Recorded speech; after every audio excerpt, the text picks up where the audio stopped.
শুধু কাগজে কলমে সংস্কার না, মানুষের রাজনীতিবিদদের মনের সংস্কারটা সবার আগে দরকার।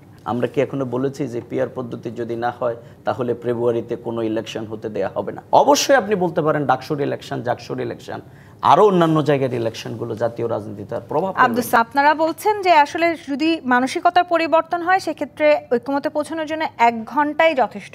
সেই মানসিকতা পরিবর্তনের দায় আসলে শুধু একার বিএনপির কিনা, নাকি আপনাদেরও আসলে একটু পরিবর্তন করা দরকার? মানসিকতার পরিবর্তন তো অবশ্যই ঘটাতে হবে, কারণ বিগত যে ফ্যাসিবাদী রাষ্ট্রের কবলে আমরা ছিলাম সেই জায়গা থেকে সকল রাজনৈতিক দল, জনগণ সবাইকে তার মানসিকতার পরিবর্তন ঘটাতে হবে। অর্থাৎ শুধু কাগজে কলমে সংস্কার না, মানুষের রাজনীতিবিদদের মনের সংস্কারটা সবার আগে দরকার, এবং সেই উদার মানসিকতা, দেশের জন্য চিন্তা। আমার মনে হয় আমরা যে পিআর পদ্ধতির কথা বলছি, আব্দুল সালাম ভাই আমার অনেক সিনিয়র মানুষ, এই যে এই ফালতু শব্দটা আমি একটু কষ্ট পাইছি। আসলে হচ্ছে আমরা প্রত্যেকেই আমাদের ডিসকাশন হবে, কিন্তু আমি আগে বলেছি যে এত লম্বা সময় আমরা এই ডিসকাশন করার সুযোগ কোনো সময় আমরা দেখি নাই। সুতরাং এই ডিসকাশনটাকেও যদি কেউ অন্যভাবে দেখে তাহলে আর রাজনীতিও বা কি গণতন্ত্র, সুতরাং এটা আপনার জায়গা থেকে না, আপনি হয়তো দেখতে পারেন, আপনি হয়তো দেখতে পারেন না, আমি বলছি যে আপনি হয়তো দেখতে পারেন যে আমাদের মধ্যে মনে হয় অনেক বড় উত্তেজনা, অনেক সমস্যা। না, আমরা এটা দেখছি, আমরা দেখি প্রত্যেকে তার দেশের জন্য, দেশের জনগণের জন্য কথা বলছে। আমরা আজকে যেই ইলেকশন যে ফেব্রুয়ারিতে, এটি কি হতে কি পিআর পদ্ধতি বাধা?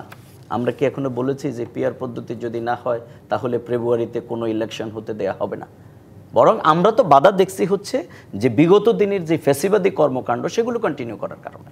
আমরা তো দেখছি এখানে এখনো মানুষ কিভাবে মারা যাচ্ছে, এখানে কিভাবে দমন নিপীড়নের শিকার হচ্ছে, এখানে কিভাবে চাঁদাবাজি লুণ্ঠন হচ্ছে, আমরা সেগুলো হ্যাঁ অবশ্যই আপনি নিয়ে আসেন, অসুবিধা কি? আমি তো বিএনপি শব্দ বলিনি, আপনি বলছেন। আমি বলছি যে এই কর্মকাণ্ডগুলো, ফ্যাসিবাদ কিন্তু কোনো আওয়ামী লীগের সাথে সংশ্লিষ্ট কোনো বিষয় না, ফ্যাসিবাদ একটা চরিত্র। সুতরাং এই চরিত্র যারাই না, আমি বলছি যে এই চারিত্রিক বৈশিষ্ট্য যারাই ধারণ করবে তারাই কিন্তু ইতিহাসের আস্থা করে নিক্ষিপ্ত হবে, এটাই বাস্তবতা। এটা যদি কেউ না, আপনি আগে আমাকে কথা বলতে দেন, এখন তো আমার থেকে আপনি বেশি বলতেছেন।